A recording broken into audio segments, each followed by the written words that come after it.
to come up on here and talk about Michael and Kayleigh because he made a post on Facebook addressing some things from the last episode. And I know some of y'all are going to come for me for saying this, but I think Michael is one of the best looking inmates we've seen in a hot minute. I think since we've had like Louie or Rob on the show, he's not a bad looking guy by any means. Okay, so this is supposed to be a video about the numbers to add up all the debt that Kayleigh keeps talking about in the show. It's not going to be that video. What we're going to talk about is the time frame. So consistently you hear her say, I held you down for 6 years. Okay, let's go ahead and back up the tape. First off, I was incarcerated for 6 years and like 3 months. All right. 1.5 years of that I spent in a county jail fighting my case. No Kayleigh, no letters, no communication. All right. 6 months of that after I got into federal prison and I was stuck in a cell during COVID and all that, right? I get a letter from my mom saying that Kayleigh reached out to my mom. She wants to talk to me. Okay. She wants to talk to me. Okay. 3 months after we start talking, she starts sending me money. So that's 9 months, right? Plus 1.5 years. Okay. So we're at 2 years and 3 months. So there's only 4 years left of my sentence. All right. First year she started sending me money. I went to the shoe for about 5 months because of some bullshit. All right. He's talking about the hole for those of you guys who don't know. And that was like 3-4 months. All right. Then I got shipped after that. All right. And I was in transit for 2 months. Then I was in COVID lockdown for like 3 months because we all got COVID. All right. So now we're at 7 more months on top of the 2 years, 3 months we're already at. So 2 months of money, right? And 2 years, 10 months, or 2 years, 8 months of no money. All right. So we're at 2 years, 10 months right now in my sentence. Get to the next yard for sure. She's sending me money religiously for a year. Boom, boom, boom. Never miss a commissary every other week. 100%, I'll give her that. All right. That's 3 years, 10 months. All right. Then I go to the shoe again. All right. You know, shit happens. It's prison. People get violent. We do what we got to do. We go to the shoe. All right. No money while I'm in the shoe. All right. We like $50 the whole time I was there. You can't even get, most prisons, you can't even get commissary when you're in the shoe. So that's understandable. She wasn't sending him money during that time. All right. I mean, I don't need no money really because I'm in the shoe. All right. After I get out of the shoe, I go to a different yard. All right. Where she sends me money every other month for the next 10 months. All right. So right now we're about almost 4.5 years into my sentence. All right. Then I get to Phoenix, Arizona, or FCI Phoenix. All right. And she sends me money for about 3 months.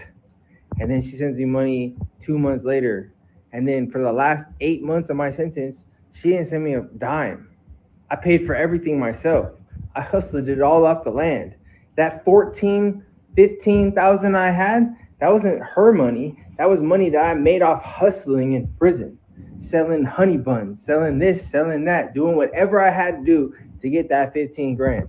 I knew it was more than just investing in stocks. You know, I think a lot of these producers tell these inmates, oh, don't say it was drugs. Don't say it was gambling. Don't say you're selling honey buns or cleaning people's shoes to raise that money. Just make it sound juicy by saying you're investing in stocks. Because as someone who's known people who's been locked up, yeah, I've heard of people investing in stocks and crypto from behind bars and making money, but it's pretty rare. Most of the time they're doing the hustling behind bars for whatever money that they do have. Or playing women from behind bars and having them send money, and then they're cash apping it out and just stacking their money. Walk out with it. Of course, I didn't tell her about it. You know why? Because none of it was her money. All right. I built that myself. All right. I did all that. So this $42,000 is an inflated imaginary number. All right. And this I held you down for 6 years is some bullshit because she was only around for maybe 4 years of my sentence. 4.5 maybe. So how the fuck you hold me down for 6 if you're only around for 4? Next video, I'll break down some math. Did he make his new video yet? We need the math, Michael.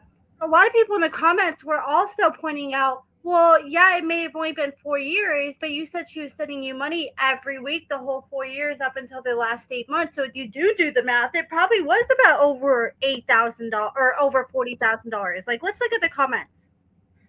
It doesn't matter how much money she sent you. She did that on her own free will. What she didn't have the right to do is steal from you, which I agree on that part. You know, and I understand he wanted money sent to him, but I feel like he probably would have wanted money sent to him less often and less money sent to him if he knew that the money she was sending him was actually coming from his credit.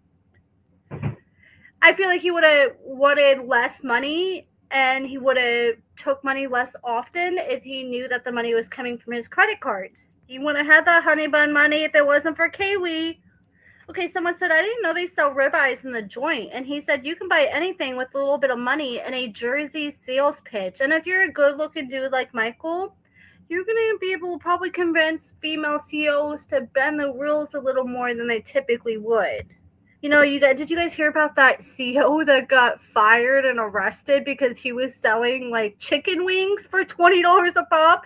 I think he was charging like $20 for a flat and like $15 for a drum or something crazy.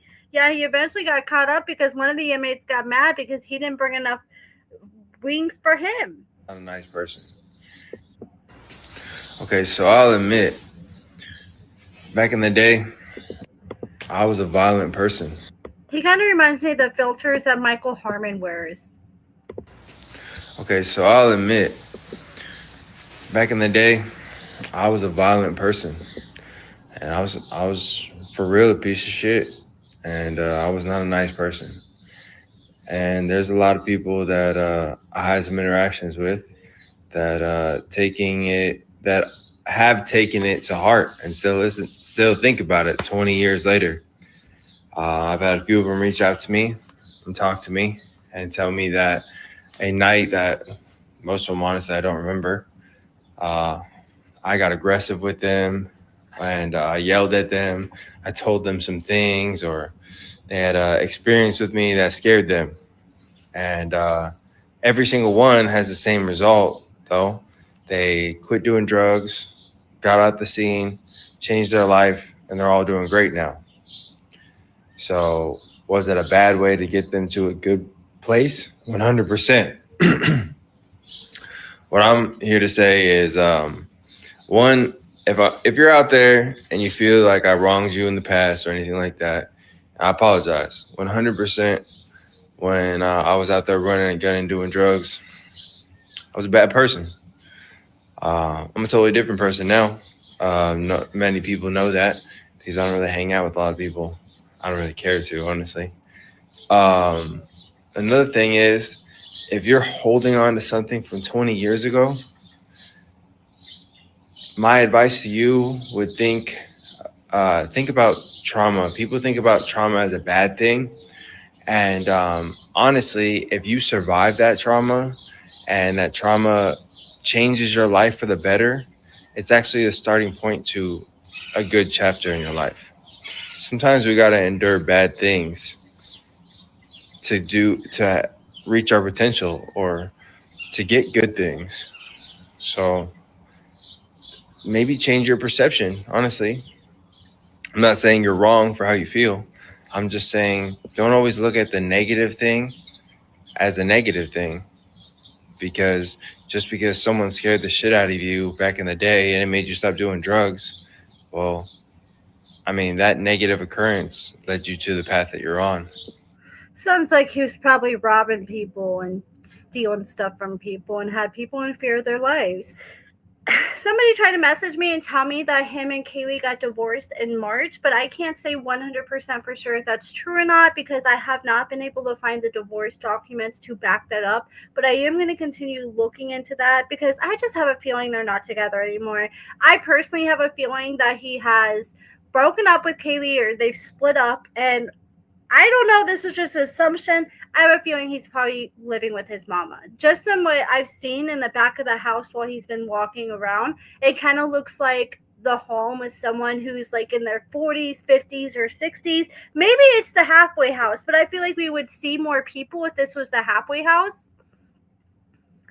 So I feel like he definitely is back to living with his mama, but I don't know. I guess we'll have to just wait and see. But I'm definitely going to keep following to see if he does share that video of him breaking down the financials more because I'm interested to see that. But do you guys remember last week he made a video and he revealed, okay, guys, so you know that new car that Kayleigh got? He claimed that he had bought this BMW from someone he worked with. And he said that Kayleigh offered to let him park his BMW in her garage while he was at the halfway house. So he parked the car in her garage, and I guess while he was in the halfway house, she went behind his back and sold the car, and she used that money as a down payment for the car that she got that we see her showing off in this last episode. You know, the car that she went behind his back and got. She got that after she sold his car behind his back, and he was really upset about it.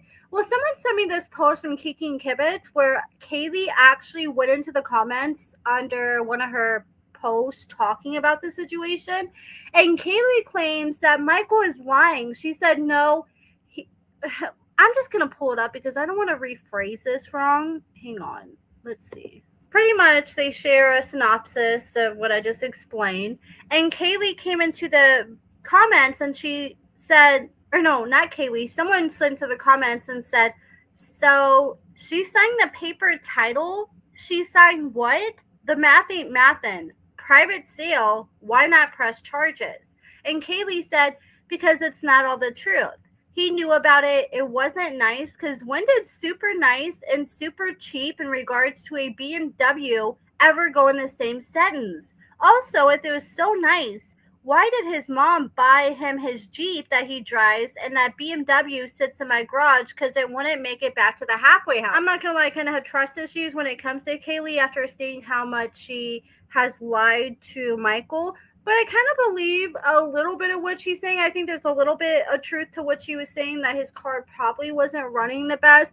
Because I'm not going to lie, I initially thought that when he said that he left the car in Kayleigh's garage. Because if you're going to buy a car and you want it to get you back and forth to work and back and forth from the halfway house, then why aren't you taking it with you? Why isn't it sitting outside the halfway house? Why is it sitting outside of Kayleigh's house? But that would make sense if the car was broke down and not even driving that good. And Michael, if you look at his past mugshots, his looks have changed so dramatically over the years. Here's Angela with her favorite accessory, a good old cigarette. You know, it wouldn't be a video or picture of Angela if she's not smoking a cigarette during it.